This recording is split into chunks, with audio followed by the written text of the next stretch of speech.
YouTube, it's your boy Alex, man. We're back with another video. So we got AM Hoops' video about NBA trade rumors are getting insane.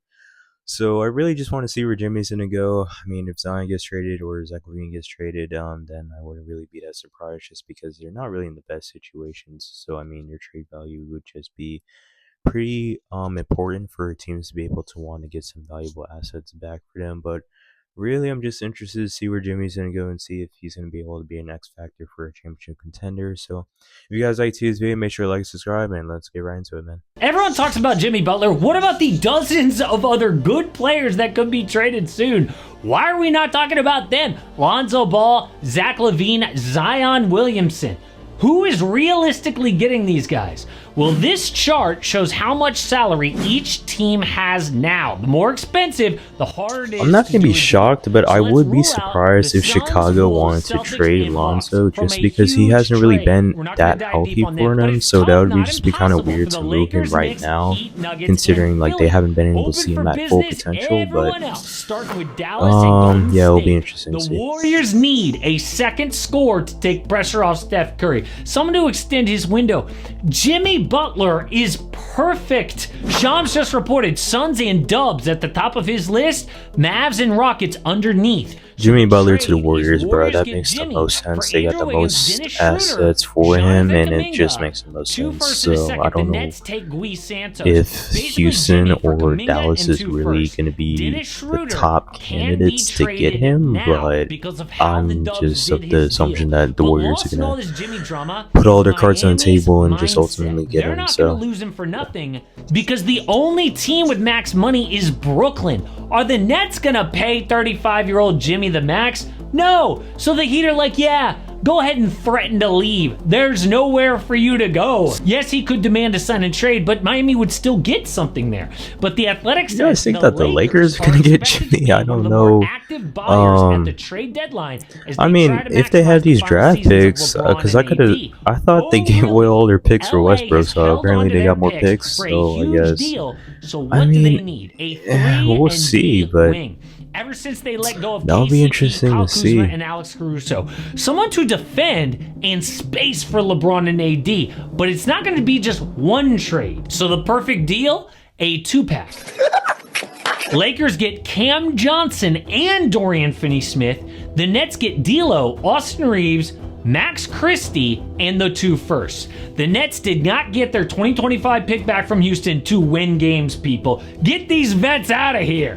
What they need are young players. So Austin Reeves is good on offense, but Max Christie has disappointed. Not shooting well, his defense is garbage. Cam Johnson and DFS, though, shoot. Oh, why did I say that Jimmy Butler or the Lakers were trying to get Jimmy Butler? Never mind, I said that. Big help, not just one guy. So a trade like this is perfect. But the Dallas Mavericks already kick butt. Can you imagine if they got another good piece? This team is so deep, they just went 5-1 without Luka. So what do they really need? Well, Jimmy Butler wants to be there, which is unrealistic. They would have to deal all their depth, and they don't even have the picks to move. Heat would never do that. Well, honestly, this is a pretty complete team, but shooting let them down in the finals last year. So the Mavericks get Dorian Finney-Smith, Nets get Maxi Kleber, and the 2031 first-round pick swap. Has to be a small contract to not give up depth, so forget Bruce Brown or Cam Johnson. Has to be a shooter who can defend, so forget Bogdan Bogdanovic or Colin Sexton. The Mavs don't have to make a trade, but DFS is one that actually makes sense. But what about the Nuggets? We are getting big rumors. Last year, they finished in second place, top 8 in both offense and defense, but now have slipped to 5th. Worse on both ends of the floor, especially D. What happened? Honestly, KCP ain't it. I mean, Christian Brown has mostly replaced him, making 7.5 times less money. The issue? Jamal Murray. He has always been a slow starter, but this is different. His worst scoring in 5 years at 18 points a game. Just 35% from 3. Last year was 43%. So who could possibly help Jokic? Zach LaVine from Michael Porter Jr. and Zeke Naji. That's it.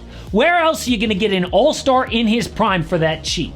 The Bulls are dying to get Now, off Levine's contract. let's say Denver gets a wants to do this 22-point-a-game trade and you creator take on Zach without LaVine's having to contract. sacrifice I their mean, shooting. what is You that know, going to Michael look Porter like, Jr. especially in the Zach LaVine. future all So seasons when you obvious. have the Also, second Chicago apron frees up Kobe White being and initialized Josh by the league Giddey right to now? handle the So rock. I This don't know. trade just makes I don't know if they so much necessarily sense for want both to teams. pursue this But the most aggressively, but underrated I mean, contender right you are now getting is Zach the Memphis Grizzlies. for very cheap. I The mean, you're one only giving team out like with a Michael top Porter six and offense and Najee. defense. Can you So I imagine mean, Ja Morant in the NBA you could do Finals? this realistically, but problem it's just is, like, do you want to They take on don't that really need a contract? major trade. So They're kind of like the Dallas Mavericks, a complete team that still kills when Ja Morant is injured.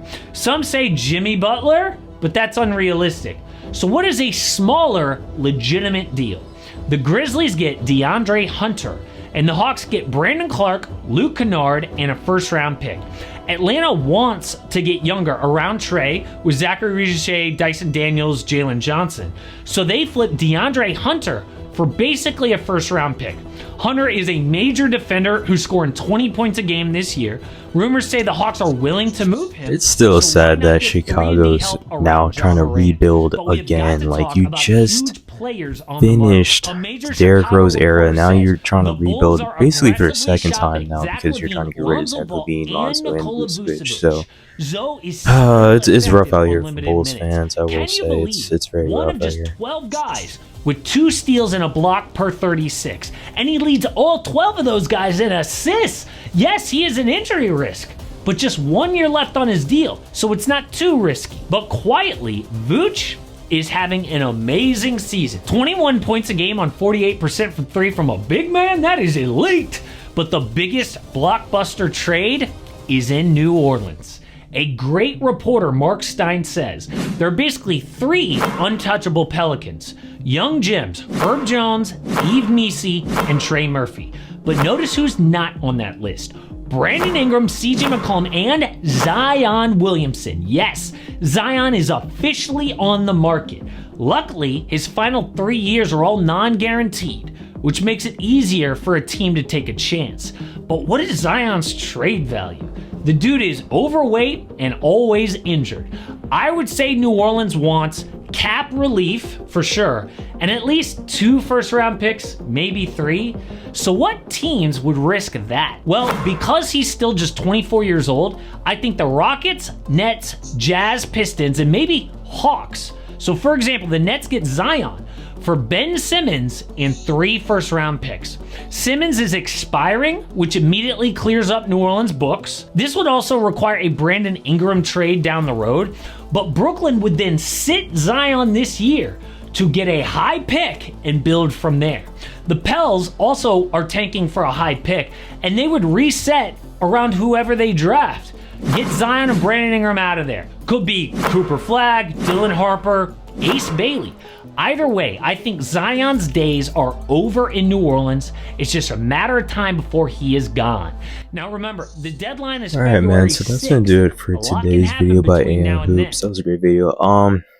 So the trades that look realistic from this standpoint is that Zach LaVine trade for Michael Porter Jr. and Najee. I mean, that just makes the most sense in order for Denver to just basically get another shot creator to help out Murray, just because he's been kind of having an off year. I mean, the Zion trade makes sense because New Orleans is basically trying to do what Chicago's doing and just be an absolute complete rebuild, just blow it all up, reset, start over again. So just getting 3 first-round picks and Ben Simmons, in which they can pretty much just get rid of his contract when it expires. That makes sense.